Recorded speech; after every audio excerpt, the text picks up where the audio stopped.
In this video, we're going to cover the listing details section. So to show another way to get to this area, instead of clicking the tab, we'll click on Manage Listing on the left and go to Listing Details here. And it takes us there. So here's those subcategories I mentioned in the Contact Details section. So right now this profile is listed in 0 categories, and you can see here it says Holistic Health Experts and Specialists. This is that top category that I selected, which gives me these options here. If I was in the Professional Resources category, there would be other options here.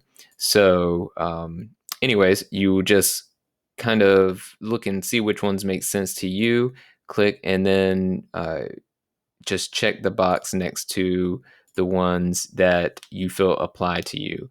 Now, keep in mind, in this case, it's a premium level. So I have 7 categories that I could choose from. If you're a professional, I believe it's 3, and associate is only 1. So you want to give some thought to what are the most important categories for you. And these are very helpful when people are searching for what you do. So you want to make sure you're choosing the categories that are most accurate for the types of services you provide. Let me close these down and we'll scroll down. So once you've checked those, you'll have your categories set. You could upload a brochure if you wanted to, or maybe some kind of resume or something. If you wanted to showcase that, you can have a personal quote or motto if that's something that you use in your business and your services, or that means something to you. You can set the year that you started practicing.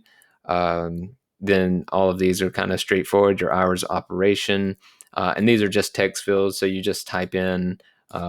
You could do like Monday through Friday, 9 to 5, something like that, or you can spell it out a little bit more clearly if that's more of your style. So then we have accepted form of payments. You can put cash, credit cards, checks, whatever types of payments you actually accept in your business. Credentials, if you have any kind of certifications that you want to share or showcase, you can put those there. And then same thing with honors and awards. If you've won some kind of award or been recognized, you can put that here and it'll show up on your profile. Again, just make sure you click save and continue at the bottom to save any of your changes. And then you can move on to other areas.